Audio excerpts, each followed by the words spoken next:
Solicitamos que os professores Márcio Simeone Henriques e Ellen Cristina Geraldo se posicionem na mesa de trabalhos no palco, assim como a moderadora, a professora Filomena Bonfim, do Departamento de Letras, Artes e Cultura da UFSJ. Lembramos aos presentes no seminário que, durante o debate, os participantes poderão fazer perguntas por e-mail ascom@ufsj.edu.br, pelo MSN ascom.ufsj@hotmail.com e também pelo twitter.com/ufsjbr. Para perguntas e dúvidas aqui no anfiteatro, basta levantar a mão para que nossa equipe de apoio as recolham.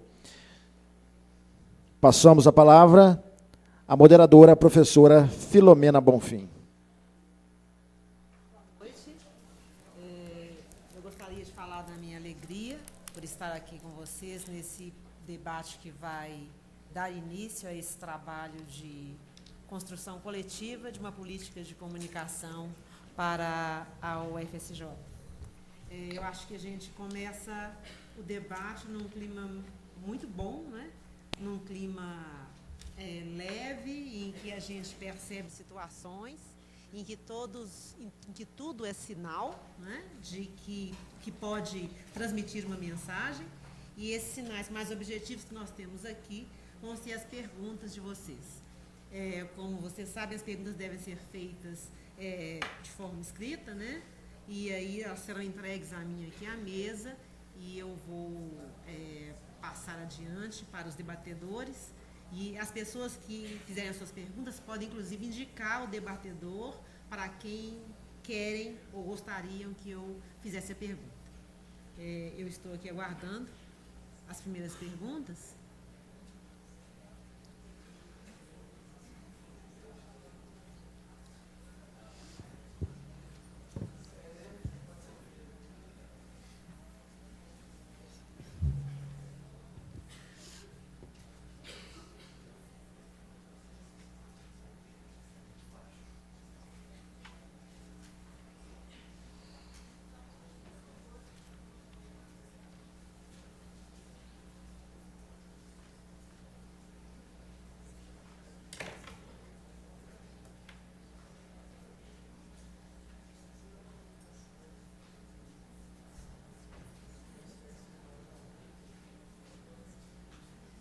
Bem, a pergunta é bem objetiva e é direcionada à professora Ellen Geraldes. Visto que é meta ministerial abrir edital para a rádio comunitária e educativa para cada cidade do Brasil, como uma universidade pode contribuir na política de comunicação, principalmente nas cidades de pequeno porte?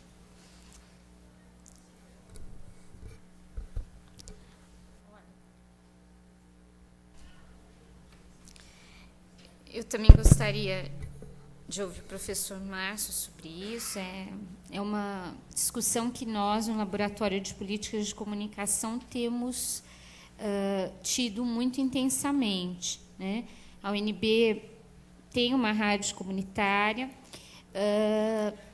mas, basicamente, hoje o espectro das rádios comunitárias, me parece que o acesso está se configurando como mais democrático. Tem tendência a ser mais plural, a englobar mais instituições. Vamos ver o resultado, porque, às vezes, há sinais de que a coisa vai para um lado, mas as práticas não são assim. Eu acho importante a universidade pensar, por meio de uma disciplina como comunicação comunitária, com a ampla participação dos estudantes, e também com a participação da comunidade. E aí a gente tem de mediar ações de extensão, tem de ser uma construção coletiva, porque, senão, é muito fácil que vire a rádio dos estudantes, que vão lá, fazem 1 ou 2 programas, treinam, ficam lá enquanto dura aquela turma, e, quando eles saem, todo aquele projeto, que não é só pedagógico, é político-pedagógico, ele vai embora. Acho que o acesso à rádio, às rádios comunitárias, me parece mais fácil do que o desafio de manter a rádio comunitária. E eu acho que é um desafio que ele é dividido de 3 formas. É um desafio da disciplina, talvez ter um vínculo com uma disciplina, tópicos especiais, radiojornalismo, para que passe por esse conhecimento, passe por essa sistematização. Tem de ter um vínculo da instituição com seus projetos de extensão e tem de ter um vínculo, eu acho ideal, funciona melhor que tenha, com a assessoria de comunicação, né? Que talvez considere a rádio como um dos seus projetos. Isso tem de ser tudo muito bem negociado e amarrado. Então, eu torno a dizer, o difícil não é conseguir a rádio, o difícil é fazer e fazê-la continuar. Porque o que a gente observa, né, acompanha, é rádios que começam e acabam, estão lá, tem uma disponibilidade, só que não se toca aquilo ali. Não se conseguiu fazer com que elas virassem um projeto político-pedagógico. Isso do ponto de vista da universidade. Agora, e fora? E o diálogo com a comunidade? Né? Intenso, tem de ser dinâmico. Agora, por outro lado, os resultados me parecem fantásticos. A experiência que a gente tem com a Rádio Rala Coco é um projeto legal, executado numa comunidade de Brasília. Quase 200 alunos já passaram por lá. A comunidade reconhece a rádio como sua, como importante. É um projeto bem sucedido, mas houve muito trabalho, muita construção aí em cima.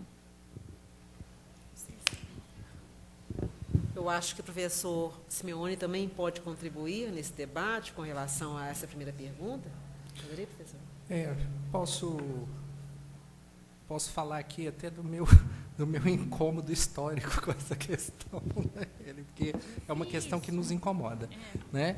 Eu vejo em 2 vertentes. Uma primeira que é a questão da radiodifusão nas universidades do ponto de vista institucional. Como a professora Ellen abordou, é sempre um desafio enorme saber que tipo de radiodifusão é essa, porque os modelos que a gente tem, na verdade, não nos atendem, né? A gente tem muita dificuldade de ver nisso, né? Isso dentro de uma política pública de comunicação, uma política de radiodifusão que realmente atenda e saia né, desse miolo aí mais convencional. Acho que é um desafio enorme. Eu não sei hoje mais por onde caminhar por isso, não. Mas, por outro lado, como também ela acabou de abordar, né, eu vejo uma saída muito grande em relação...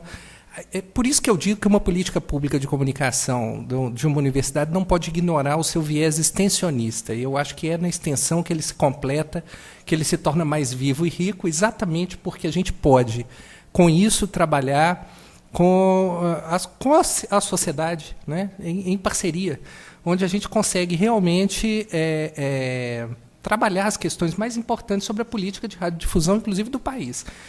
Eu fico vendo, a gente tem participado muito desse processo de implantação de rádios comunitárias no Vale do Jequitinhonha. Eu acompanhei isso muito de perto, desde o momento em que não havia uma rádio sequer, né? Então, em poucos anos, não havia nem pirata, né? Eu vi desde o nascimento da primeira rádio pirata, né, na região, né? Não tínhamos realmente radiodifusão, era uma coisa inexistente.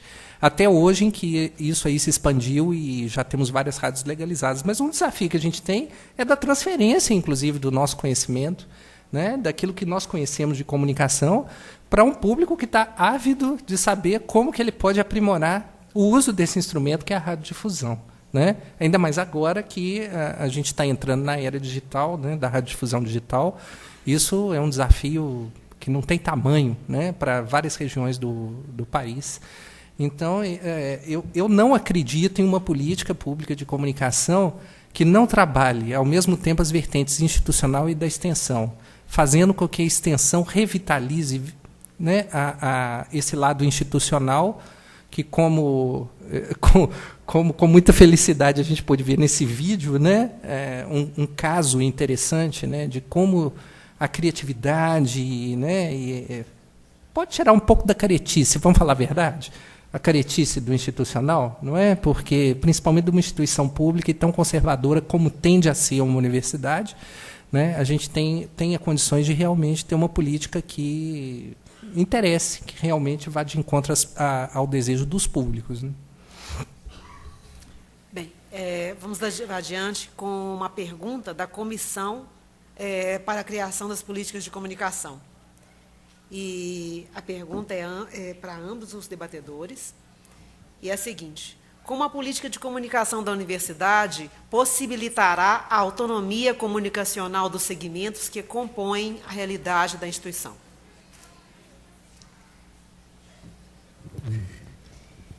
É difícil. Eu acho que essa autonomia, ela é uma autonomia construída, né? À medida que a gente fala de criar políticas de comunicação, a gente fala de ouvir.